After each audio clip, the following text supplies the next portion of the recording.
How many gentle flowers grow in an English country garden? I'll tell you now of those that I know, and those are less, I hope you'll follow.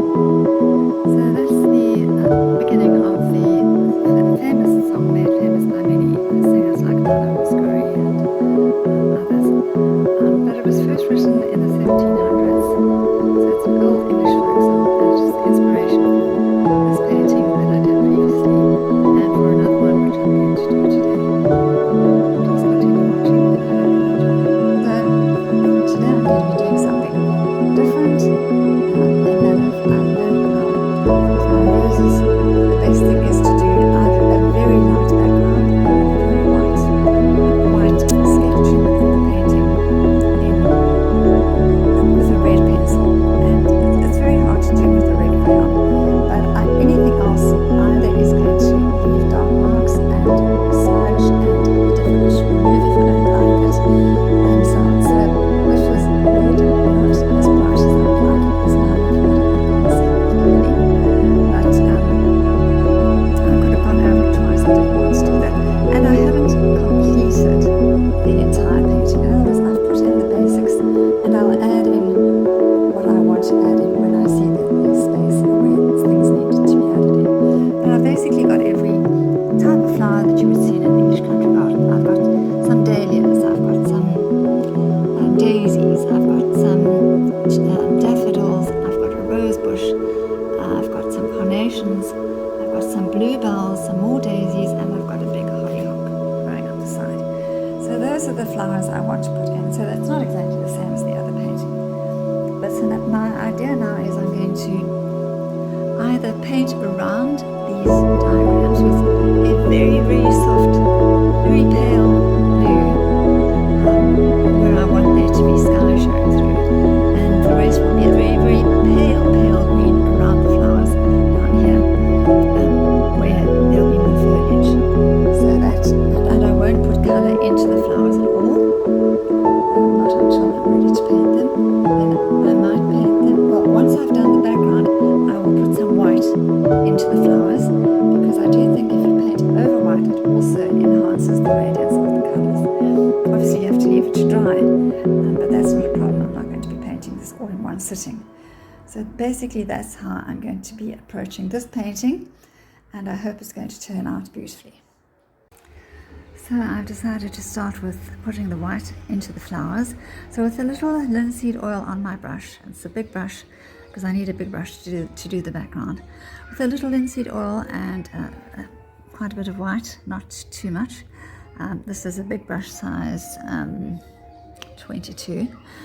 I'm just painting the inside of the flowers lightly because I don't want to completely obscure the lines. It doesn't take much. And these carnations are really tricky to, I mean, I really struggled to see what I was doing. I had no idea what I was doing. I was just putting squiggly lines all over the place and hoping that they would all fit together. So I don't want to lose that, because otherwise I'll have to go back to look at the video to see what I did.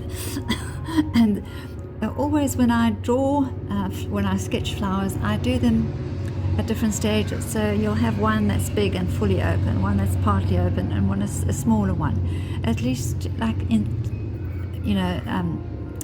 odd numbers like 3s or 5s or 1. And the roses, there's a rose bush with a big one and it's open. I don't think I'm going to keep it in that shape. And then a smaller one, and then a bud, and then another smaller one. And again with the chrysanthemums and the daisies I was more just irregular with, and the tulips I did 3, and the hollyhocks, well, the whole bush will be covered with either flowers or leaves, and the leaves are very big, so I didn't want to add them in now. I'd leave them until later. And then some bluebells, and I might add, depending on what space there is, I might add some other flowers like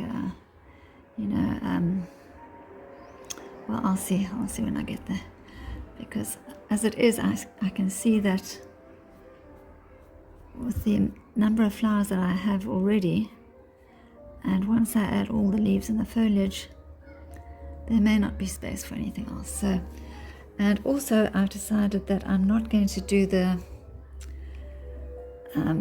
the background where the flowers are, I'm not going to do it in green. I'm going to do it in a very muted, very light shade of burnt sienna. See this already? You can see it's removing the layers of the roses, but that's okay because my rose is going to look completely different in the end, I think. Still, I want to make sure that there is paint, white paint, where the flowers are going to go, so that even if I paint around them very lightly with blue or with very light burnt sienna, it will still affect the color of the flowers ultimately if it creeps into the petals. So now the dahlia, I took great care to sketch it. I don't want to lose it, so I'm going to try and do each petal. Although I wasn't really using a photograph or anything, I've painted quite a few dahlias, so I know their structure, and they can vary. Just, what did I look at? I looked at daffodils. There are like 27,000 different species of daffodils, so just when you think you've, mastered the daffodil, there'll be another one that will look quite different. But that's all the joy of painting and the joy of flowers. They're just like birds and other animals. There's just endless variety and, endless ways to reveal beauty in the world. Both from what you see and from what you just have seen pictures of, because for example in my neighborhood there are no carnations. I never see carnations around here. Probably not the right climate, but I did have carnations in my own little garden when I was a child growing up, and I love them. I think they're so pretty, so I do miss them. And all I have in my little garden are roses and lavender, because it's not really a garden, it's just the edge of a car park, a parking space, so that's all I have now. And at least I have a place to have some greenery growing. I have a few plants inside. My cat jumps up and looks inside of them, and I'm afraid she's going to start digging them out. So I don't know how long they will last or if I'll get in any more. But I've bought her some cat grass, and I hope she'll dig into the cat grass. Well, not dig into it, but eat it and not pull the roots out. So although I'm going very lightly, I'm definitely obliterating the outlines. It doesn't matter if I go out of the lines because they can be white in the background, that's fine.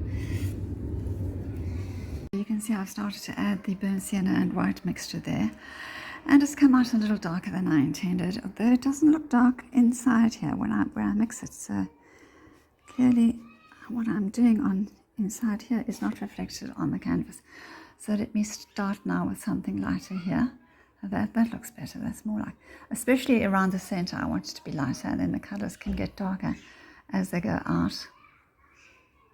But just in case there isn't foliage everywhere,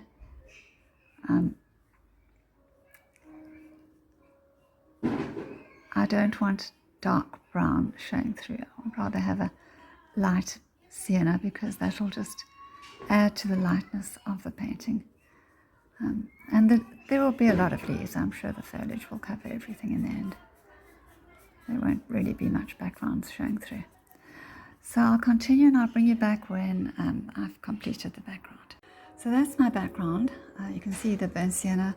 It's darker around the edges and gets lighter to the center. That's a bit darker there. And then the sky is a bit of cobalt blue mixed with white and a bit of magenta on that side. And generally my skies are not one color. They're usually a mixture of pinks and blues and yellows. So the yellows, well, the rest of the colors will come later, but I prefer ultramarine blue, whereas here I've used cobalt blue. So the final layer will probably be ultramarine blue mixed with white. And I haven't gone too close to the flowers, so I've left space to expand the flowers if I need to. And I think I might just go around the edges of the carnations now with my magenta, just so that I don't lose them, because already I have covered them quite a bit with the white paint.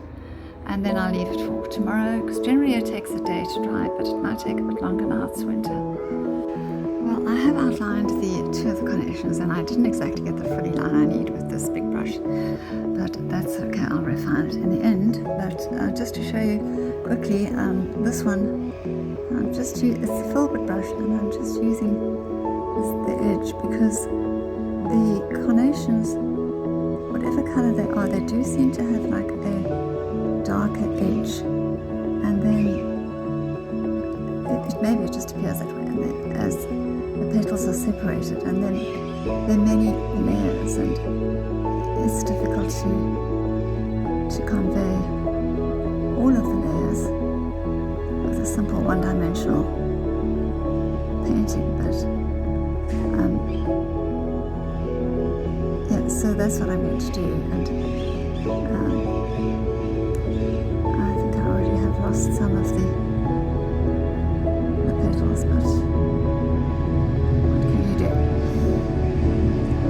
So I will get a smaller brush and come back and just refine them and drag the paint down. And the other thing I wanted to show you why I'm using this little container is because instead of using the disposable palettes, which are always too big for the container that I had, and the container actually snapped, the side snapped. So now I just put the paint straight into this. It's a see-through container, I can see the colors, and put the lid on, and then they stay moist for many days, probably for the whole week.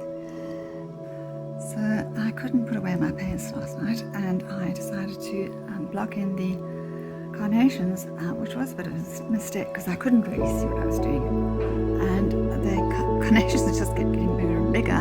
I couldn't see the lines, but I was afraid I wouldn't see them this morning. And certainly the other flowers are a lot smaller. Carnations are small, dainty, tiny flowers, so they are going to have to get smaller. So I'll just start with this one. I'm going to just put, the leaves might cover a lot, but I especially want to just do the outer layer, which definitely shouldn't be there. Just lightly cover that with white, so as to remind myself that needs to go. And yeah, I wanted to say you need to have a color palette worked out in advance, because you don't want to just do random colors. I mean, yes, if it's a wild garden, it could be random colors, and nature is never ugly, so whatever colors are together will always look beautiful. But it would be nice to have a color scheme for your painting.